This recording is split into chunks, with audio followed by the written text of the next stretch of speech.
The Unscrewed Mind. So, welcome to the Unscrewed Mind, episode 27.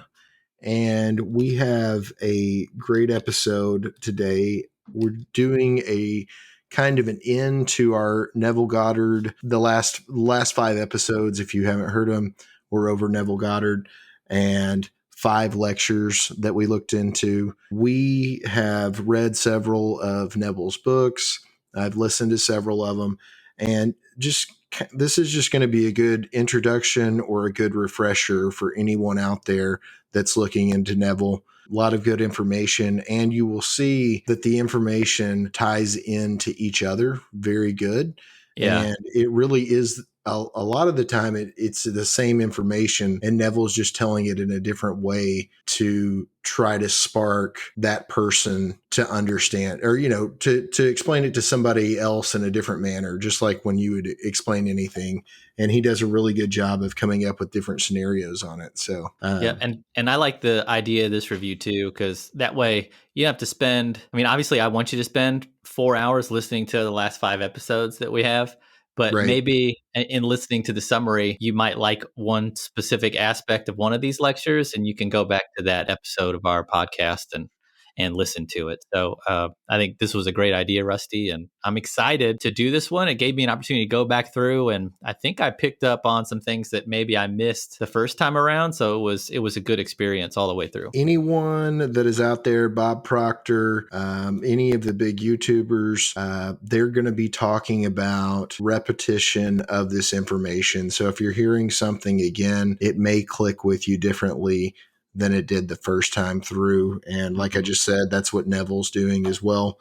And it's just so important to continue to study and learn this information, because there's been countless times that I have had a different understanding of something that I've read 6 months ago by just reading it again today. It's because I've grown in the information, and there's just a different understanding of it, for sure. And I sometimes I will call Matt and be like, "Did you know that this happened?" And he's like, "Yeah, you said it 6 months ago." So maybe it's just me that has that problem. But or you'll call me, or I'll call you and I'll say something and you'll say, "Matt, I told you that 6 months ago." And I'll be like, "I'm pretty sure I came up with it on my own. And this is my own idea." We're just going to do key takeaways from each one of the lectures and kind of give a brief summary. The first one that we did was the pruning shears, and it's about revising your day. And not only can you do it, but it's something that you should actively do on a daily basis. Yep. And keep in mind, this is something that you have to work at. It's not something that is just going to come to you. Like I tell you to revise your day, you're going to revise it tonight and you're going to forget about it tomorrow and the next day. And that's why it's so important to keep coming back to this. And it's going to be, maybe a 30, 40, maybe even an hour period of time that you're spending every night thinking about these different things that we're talking of, or when you're doing your meditations, whenever you decide to do it. But it is not just something that is super simplistic for you to do. At least it doesn't feel that way to me. No, I think I've mentioned this on the previous episodes that I fall asleep in the middle of doing it, or my brain kind of runs off in a couple thousand different directions, and I gotta bring it back. So it's definitely a muscle that you have to exercise and you have to flex, but it's worth doing. And one thing I want to point out, this is kind of my takeaway from the last time from reading this yesterday as kind of a review. Neville talks about revision as the power of Jesus inside of you, and revision is as much about reliving the day in a positive aspect as it is about forgiving the people in your life that may be falling short. And he says that to sin in this instance is to have a dream or a wish and to not fulfill it. So when you're revising that person who's falling short of what they want, whether they want a job or whether they want a new car or whatever, you're forgiving them for sinning, and you're making your reality or your world a better place, because everyone that you know and everyone you see, everything you experience is within your reality. So I thought that was super powerful. And then the real key of this is if you have a negative relationship with someone or a bad experience with someone and you revise it, you're essentially forgiving them for that. You're replaying this situation in a more positive way. And then when you wake up tomorrow and you see that person again, you're going to have a more positive outlook on this meeting, and you're going to have a more positive experience. And if you do this every night, obviously that first night it may be tough, but if you do that every night, then eventually you're going to love this person as Jesus would love this person, and you're going to have an awesome relationship. Yeah, and this works 100%. When I've used it, I can tell a difference in the way that that person is interacting with me because my thoughts that I'm giving off are changed. Mm-hmm. And so that's one of the really one of the most important takeaways, because you need to squash the relationship issues that you have in the holding a grudge against somebody or being mad at them for a certain reason. Because another thing that Neville talks about is those people are in states. Yeah. So you can't really hold somebody accountable for something that they're really not in control of. Right. And he also says too, you're responsible for every person you meet, like they're you again. And one thing that I wrote down is you need to be wary of the things that you judge. If it's something that you judge in another person, then it's something that you should definitely spend some time revising that night so that you can be at peace with that when you wake up. And for you to truly be free, you have to revise your day and let go of all the things that stressed you out or that held your attention throughout the day, so that they don't carry over into the next day. And that's truly being free and more conscious. So the next lecture that we talked about was the art of dying. And like I said, some of these are going to tie back into each other. Mm-hmm. But the main point of the art of dying was the old you has to die for the new you to come about. Mm-hmm. And it's every part of you that is not what the new is. So if there's a small part of you that you're holding on to, it will prevent you from being able to make that final leap into whatever that you're wanting to do. You have to let every part of you die. And as you look further into start meditating and changing the way that you do things, dropping habits from your life, you'll notice that there's friends, there's acquaintances, and there's just different people in your life that are going to view you from a different standpoint than they have Mm-hmm. before, because you are truly not the person that you used to be. And that's something that Bob Proctor talks a ton about. And, Bob studied Neville as well and mentions him a lot in different seminars and things.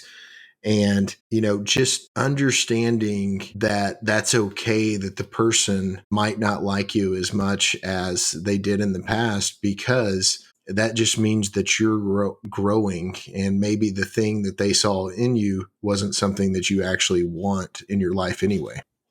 True. The thing that I took away from this is that you're the sum total of all of your beliefs, right? And the things that you believe, again, are just in your reality. So tying into the revision piece from the pruning shears, anyone you meet, any situation that you experience, anything that you go through leaves an impression on you, on basically what Neville refers to as your divine image. And so the key to like the art of dying is that for you to get past whatever situation, you have to revise it. And by doing that, you kill that piece of you, or that part of your impression dies. And through that, you level up and you move forward. And so you give up any belief that you now entertain, and you get past that and you become a completely different person. And powerful stuff. And you can't move forward unless you let the pieces that are holding you back die, basically. Yeah, I mean, letting go is what this is all about. So, which is hard to do. It's very hard to do. Oh, yeah. Or And is it especially, easy? I don't know what I'm supposed to say here. I'm supposed to say it's easy and assume it's done. Like, I don't know. Neville's got me tripped up. Yeah. That wraps up the art of dying. So after the art of dying, Rusty, we did what I've termed the fake coin of heaven. Yeah. because we got sucked into the lecture going around on the internet that was kind of a summary of like 20 lectures all in a row, and he mentions the coin briefly, but he really talks about a Yeah. bunch of other stuff. And there were still some interesting little gems of information in there, and some little tidbits about the fake coin. And the two pieces that we really liked from here, and we talked a lot about, were the tracks that all of us find ourselves on, and then the garden, which is kind of a nice metaphor for everything you want spiritually and how healthy your spiritual life is. And I know that Right. that track piece really spoke a lot to you. Yeah. Just, he basically mentions that every person is on a track. And this goes back to The Art of Dying as well, that you don't want to get mad at somebody because they're in a state, and Mm-hmm. they're on that track as well. So their whole life is mapped out. Everybody's life is mapped out, and you're just on this track and you're repeating these things over and over, multiple lives, not just once, Yeah. but you just keep coming back to this same life. And the only way that you're going to remove yourself from the tracks is to basically accept the fact of that God is within you, and that you can do anything that you want to do, but you have to allow yourself to understand that information and hold it, as the complete truth. Mm-hmm. Otherwise, you're going to continue down that road over and over again. And you see people, even the things that we're talking about today is a path that we were supposed to go down. Yeah. And I always see people that are challenged with certain types of information or completely repeating things that they've done in the past, or somebody that keeps dating a certain type of person, or Mm-hmm. in getting a Goes certain goes kind out of relationship in their life. goes out drinking every Mhm. night on the weekends. It's just it's stuck in that pattern. And I did a YouTube video on shadow work this past week, and it was interesting about how your shadow contains patterns, Yeah. and you don't even know that those patterns are in control. And it's interesting that you mention past lives, because the shadow can also contain bits of information from your past life.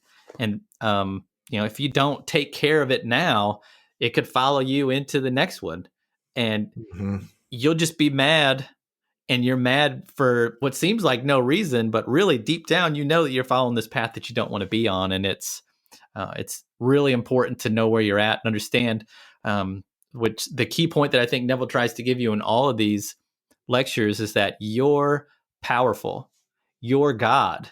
Yeah. You don't have to deal with any of this or do any of it if you don't want to. And at any moment, you can snap your fingers and you can be exactly what you want to be, and doing Yeah. exactly what you want to do. You just have to say the word and it happens.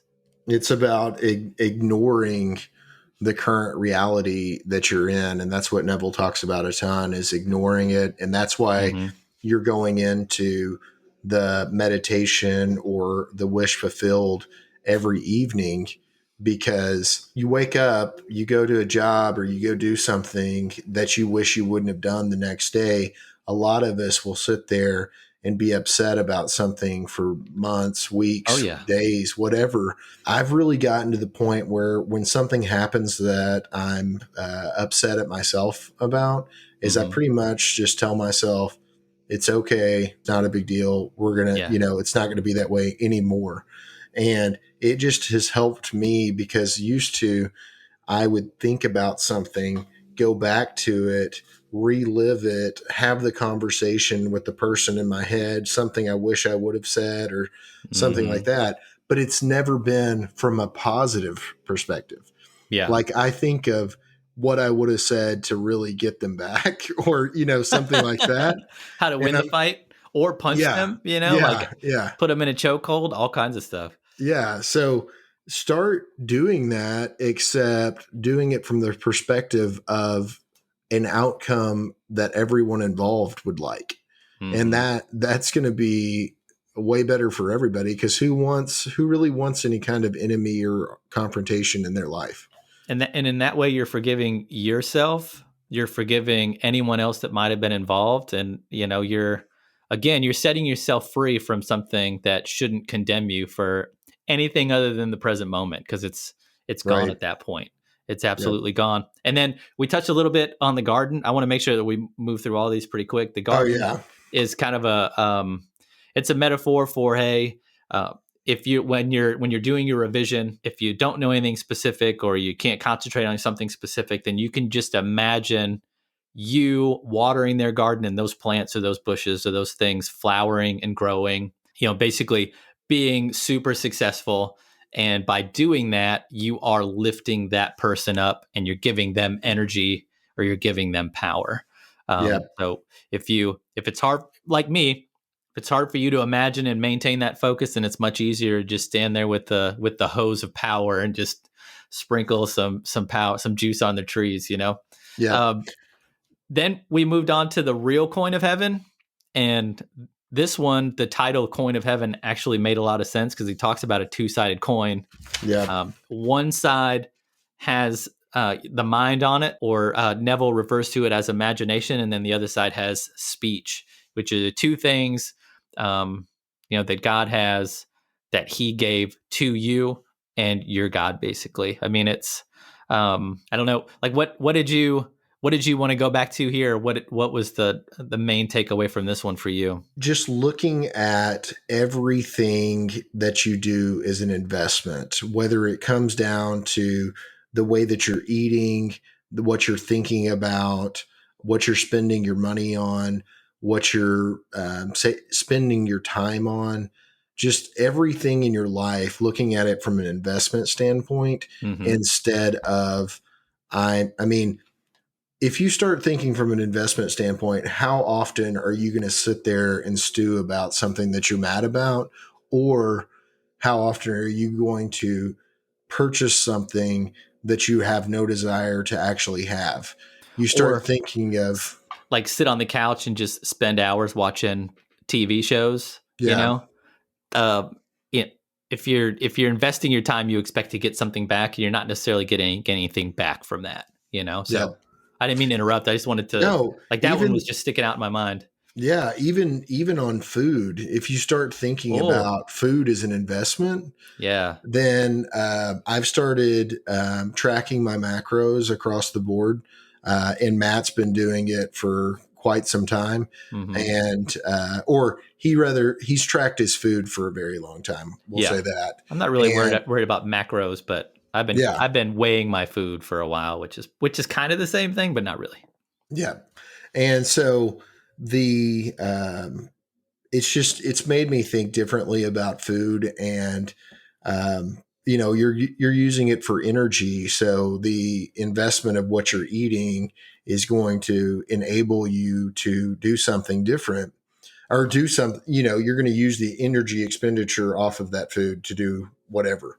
Mm-hmm. So I think I just think the thinking of everything from an investment standpoint, and your family, I mean, invest the time that you have with them to do something that is going to make everyone's life better, instead of just sitting and watching TV together, because nobody's going to be like, remember when we watched TV together 30 years ago?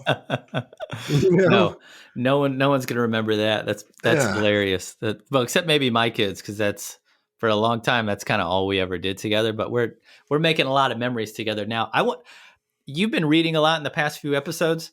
I copied and pasted this from the Real Coin of Heaven. I want to read this because I think this Okay. gets to the core of what Neville believes. I can form my thoughts in words. I can take my thoughts and form them into words that would imply the fulfillment of my dream. Am I now bold enough to assume that I realize my dream before it's visible in my world? This is the wish fulfilled. It's basically saying God gave you the power to imagine, gave you the power to imagine in the shape of words. If you can imagine in your brain, can you take it that next step further through belief and faith, and believe wholeheartedly that what you imagine is true in your life? And if you do that, that's living in the end. That's the wish fulfilled. And that's his "Isn't it wonderful" technique, where if you can get to that point where you feel it and you know it's real, that's when you can say, "Isn't it wonderful?" And you can expect to manifest that without having to do a whole lot. I thought that was really cool. And then the mountain example where he talks about, the story about you could, if you wanted to, you could move that mountain into the sea. Like, but does anyone really believe wholeheartedly that they have the power within them to do that? And so Yeah. I wrote this down, and I want to ask you this before we move on to the Pearl of Great Price. Do we take on too much? Like, if you were to start bench pressing, you're going to bench press the bar first, and then you're going to start adding more weight. Do we give up on manifesting because we try and move the mountain the first time? And is this a muscle that we should be flexing and exercising before we move forward and try and tackle the big stuff? Like, are we going about it backwards? Yeah. So my feelings on that is that no, you're not trying to manifest something too large too early. Mm-hmm. However, your expectations of the speed of you receiving that manifestation may be too much for you. Yeah. So if you have, and we've talked about this in the past, if you have an idea of how long something could take and you can't change that thought process in your mind, then that is something that you would need to focus on more than the manifesting. Because we've mentioned this in the past about the cars. Mm-hmm. You can manifest a certain color car into your life just by thinking about it. I mean, a couple of minutes over the course of a couple of days, and I manifested somebody driving basically a school bus yellow car that I've never seen before. Yeah. So if you want to see a manifestation happen, you got to do something that you think is simple. And this is kind of like Abram or Esther says about the button, or whichever one you want, the button in the castle. Both of them are just as easy to manifest as the other. It's just you think that a button is easier to manifest than a castle. So, I don't think that you can go too fast on anything, but I do think that you can make yourself discouraged by thinking that it should be here at a certain time period. So I got chills because that led perfectly into the Pearl of Great Price, because you talked about your expectations are what's holding it back. Yep. And the thing is, you believe something other than you has to happen for your manifestation to happen. Yep. And what you need to do is give up that belief, or you need to let go of that requirement or sell what you have put your faith in and use the money you get to buy the Pearl of Great Price. And that pearl is the simple fact that you have the power to do anything that you want, and you don't need anyone else to do anything for you. You just need to believe that you have the power, and the universe will bend to your will and make it freaking happen. You know what I mean? Yeah. The Pearl of Great Price is you have to accept wholeheartedly that your imagination creates your reality. Your imagination is God. You are part of God, and everything in your reality is controlled by you. So quit looking outside for somebody to do something and start realizing that your thought patterns are what is actually creating what's going on. And if you continue to think that this has to happen in order for this to happen, then you're going to be waiting forever. Yeah. And he tells the story about how he used to be an astrologist and read the charts.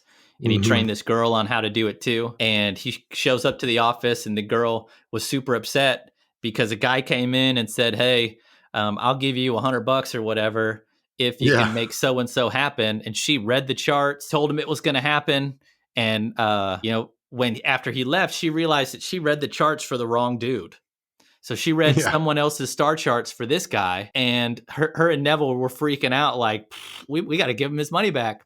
And the guy came back like same day, whatever, and handed her the money and was like, everything went exactly how you said it would.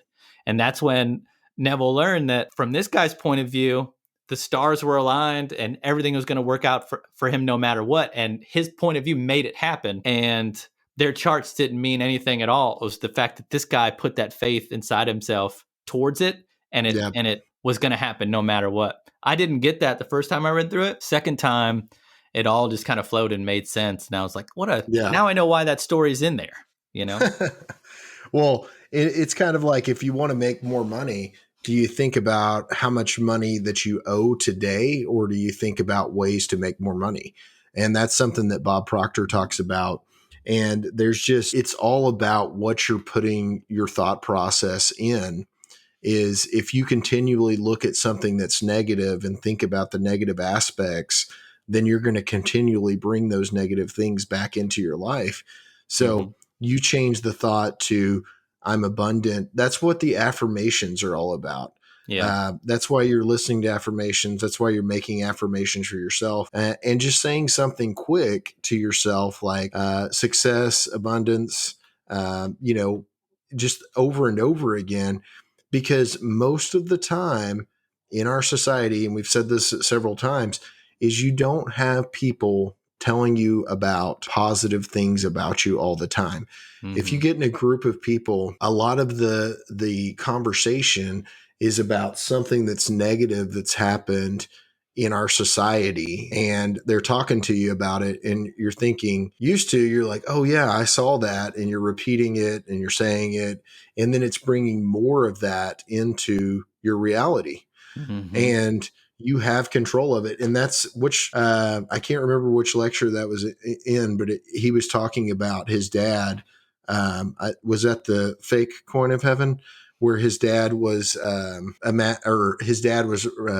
the war that was going to happen 20 years later. His It was dad was the talking about. It was the real coin of heaven too, because in that one he talks about how like you can't give power to things that you read in the paper, right? Right. Because the paper is just there to get you to consume more paper, and like that's one of those things that you should think in your mind, what a waste, Yeah. because it's not doing anything for you. Neville Goddard, wrap up, look into it, whatever. The thing that I can say about Neville Goddard is that you need to invest your time. You need to think positive thoughts about others. You need to realize that you have the power to do anything that you want, and you need to imagine those things and only hope good on everyone that you meet. And if you do those things, it will fundamentally change your life. The Unscrewed